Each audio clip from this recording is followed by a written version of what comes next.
আমাদের ব্যারিস্টার ফোয়াদ, আমাদের সার্জিস আলম, আসিফ মাহমুদ, মাননীয় মন্ত্রী, তাদের প্রত্যেকেরই বক্তব্য প্রণিধানযোগ্য। বিশেষ করে ট্রেড সম্পর্কে অভিজ্ঞতা সম্পন্ন আমাদের দুইজন লেফটেন্যান্ট জেনারেল আজমি ভাই এবং মাহফুজ সাহেব, ওনাকে আমি আরো একটি অনুষ্ঠানে গত বছর কি তার আগের বছর পেয়েছিলাম, এই গত বছর এই অনেকই অনুষ্ঠানে। তারাই হচ্ছে রিলেভেন্ট বক্তা এই সমস্ত অনুষ্ঠানের। আমার মনে হলো আমরা যতজন বক্তা ততজনই শ্রোতা আজকে এখানে। আমি তো তাও দেরি করে এসেছি, রক্ষা পেয়েছি। আপনারা কতক্ষণ থেকে আছেন জানি না, আমি বেশি কষ্ট দেব না। যা আলোচনা শুনতে এসেছিলাম, অনেকের বক্তব্য শুনেছি, বিশেষ করে প্রফেসর রব সাহেব এবং আরো অনেক মূল্যবান বক্তা, আমাদের ব্যারিস্টার ফোয়াদ, আমাদের সার্জিস আলম, আসিফ মাহমুদ, মাননীয় মন্ত্রী, তাদের প্রত্যেকেরই বক্তব্য প্রণিধানযোগ্য। বিশেষ করে ট্রেড সম্পর্কে অভিজ্ঞতা সম্পন্ন আমাদের দুইজন লেফটেন্যান্ট জেনারেল আজমি ভাই এবং মাহফুজ সাহেব, ওনাকে আমি আরো একটি অনুষ্ঠানে গত বছর কি তার আগের বছর পেয়েছিলাম, এই গত বছর এই অনেকই অনুষ্ঠানে। তারাই হচ্ছে রিলেভেন্ট বক্তা এই সমস্ত অনুষ্ঠানের। আজকে জেনারেল আকবর সাহেব কিছু বলেন নাই, সম্ভবত আমি শুনতে পারিনি। বাকি আমরা যারা বক্তব্য দেব এবং শুনতে এসছি, আমরা সবাই হচ্ছি তাদের সেই রিসার্চ পেপারের উপরে বক্তব্য রাখছি। আমার এখানে অনেকগুলো কাগজ আগে দিয়েছেন, আমি এখানে টেবিলে এসেও পেলাম, ঘাটাঘাটি করে দেখলাম। তাতে সমাধান কেন সবাই চাচ্ছে জানে না, সমস্যায় যেখানে নাই এই প্রসঙ্গটা উঠতই না যদি কেউ কেউ জাতিসংঘে প্রতিনিধিত্ব না করত বিভিন্ন অনুষ্ঠানে, এবং উঠত না যদি 2007 13 সেপ্টেম্বর, যেটা the United Nations Declaration the rights of indigenous পিপলের এই চার্টারটা যদি কোনো দেশ স্বাক্ষর করতো না। আমরা বাংলাদেশ হিসেবে ভোটদানে বিরত ছিলাম, ইনফ্লুয়েন্সিয়াল কিছু রাষ্ট্র সেখানে ভোটদানের বিরোধিতা করেছে এবং বিরুদ্ধে ভোট দিয়েছে। তবে এই চার্টারটা আমাদের ক্ষেত্রে প্রযোজ্য কিনা, তার জবাব হচ্ছে প্রযোজ্য নয়, আমরা এটার পার্ট নই। এবং আইএলও কনভেনশন 169 এর ক্ষেত্রেও একই। তারপরে যদি কেউ আপনারা এই সমস্যার সমাধান খুঁজেন বাক্যের মধ্যে, শব্দের মধ্যে, তাহলে বলা যায় আমরা সবাই আদিবাসী না হয়ে যদি অধিবাসী হই বাংলাদেশের, তাহলে এখানে সমাধান। এবং জুলাই চার্টারের কথা বলেছেন আমার কয়েকজন ভাই, সার্জিস আলম এবং আরো অনেকে, এবং বলেছেন গণরায়ের প্রেক্ষিতে। এখানে গণরায় আসার প্রয়োজন নেই। আমরা জুলাই চার্টারের রাজনৈতিক সমঝোতার দলিল হিসেবে সবাই স্বাক্ষর করেছি।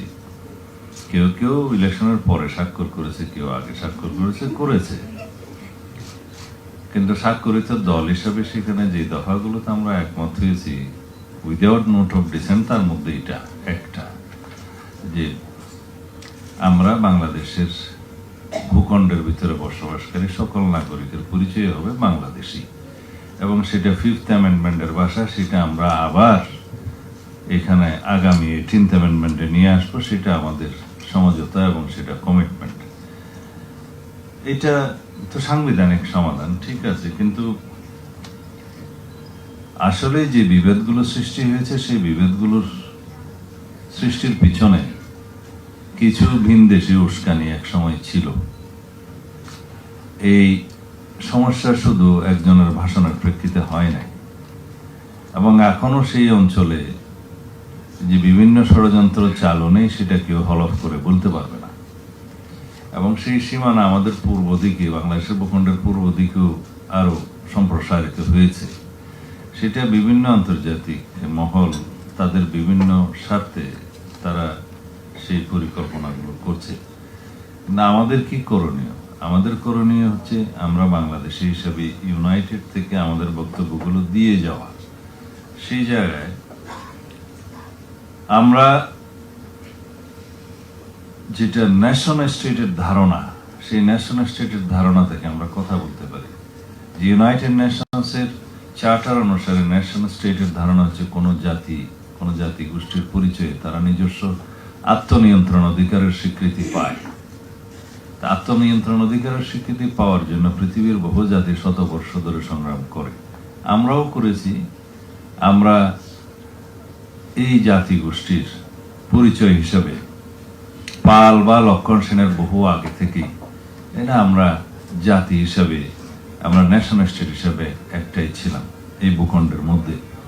তবে এই ভূখণ্ডটি কোনো কোনো সময় উপমহাদেশের বিভিন্ন কেন্দ্র থেকে শাসিত হয়েছে, কিন্তু তারপরেও আমরা নিজস্ব আত্মনিয়ন্ত্রণ অধিকারের জন্য সংগ্রাম করেছি। সেটা ইতিহাস বলে, সেটা ঈশা খাঁর সময় থেকে বলে, তার আগে থেকেই বলে, পরে থেকেও বলে। তবে মডার্ন ন্যাশনাল স্টেটের ধারণা থেকে স্বাধীন রাষ্ট্রের যখন সংখ্যা গণনা করা হয়, তখন বাংলাদেশ কবে থেকে ন্যাশনাল স্টেটের ইন্ডিপেন্ডেন্ট কান্ট্রি হয়েছে, স্টেট হয়েছে, নেশন হয়েছে, সেটা আমরা গুনি 1971 থেকে। কিন্তু তার আগেও আমাদের জাতিসত্তা ছিল, এবং এখন এই জাতিসত্তার মধ্যে, এই ভূখণ্ডের মধ্যে, এই টেরিটরির মধ্যে ন্যাশনাল স্টেট হিসেবে, নাগরিকত্ব হিসেবে যখন আমরা সবাই বাংলাদেশি, তার মধ্যে আমাদের তো কারো কারো বিভিন্ন ধর্ম, বিভিন্ন রকম, এখানে বিভিন্ন ধর্ম, বর্ণ, বিভিন্ন সংস্কৃতি, বিভিন্ন ভাষাভাষীর লোক থাকবে, সেটা আছে। আমাদের পার্শ্ববর্তী দেশে কম বেশি 36টার মতো ভাষা ব্যবহৃত হয়, এবং আঞ্চলিক ভাষা হিসেবে বিভিন্ন স্টেটের সবগুলো মিলে প্রায় 1,500 ভাষা আছে। কিন্তু তারা তো 1,500 জাতীয় না, 36টা জাতীয় না। তাদের মধ্যেও এই আদিবাসীর ঘোষণার জন্য কোনো কোনো দাবি হয়তো কোনো কোনো জায়গায় কোনো স্টেটে উঠে থাকে, আর তারাও সেটা স্বীকৃতি দেয়নি।